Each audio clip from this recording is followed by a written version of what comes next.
Keng lopo sót mò tròn về một sọt một tròn nó lên sọt cái lọ còng sọt đi sọt cái lọ còng chắc chắn là chỉ những một keng lọ phò xin người cho năm chỉ những nó hy vọng như một keng lọ phò nè ngày câu cha lopo kia xin xiang ăn mò giống như leo xe phò mà cày kín mây trò mùi nhiệt tiếng ngà lò tì ơi dòng bàn họ chỉ to ăn phan nó ngày hăng ơi thu xe phò ăn phun nó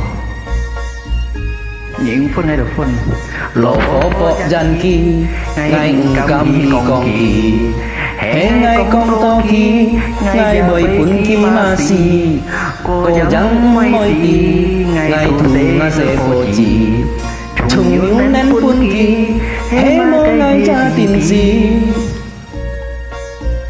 thì cho anh khủ hoặc là cho anh khủ đồ mày có dạ lộ phò có ăn ổ xem lại gì đâu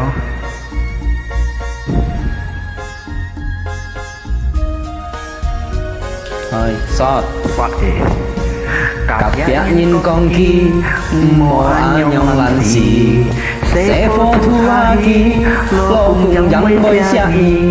ngà lô phô hi lại xe to hi chín kỳ ngà lô phô ham kỳ như phân công ca dịch kỳ anh như lò phó lộ phô hăng chút hi ta bàn teo ăn xanh chỉ mỗi sông ngày chơi lý khăn tờ ghi quay tích gì ngày giá heo đi hè gì cả cô lại chỉ ngày chơi vô ca đi buôn kỳ phiền hăng tí một piano lò phó ô chiêu được một piano em muốn à sờ lên cú à chỉ có phải phân sờ lên cú đâu phát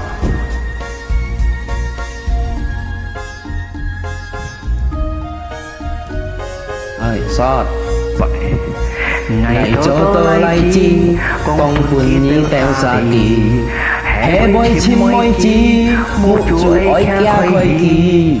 chim to ho môi chi cùng phò răng bôi phòn hỉ với trong lai lý cho tôi nhìn mây gì xì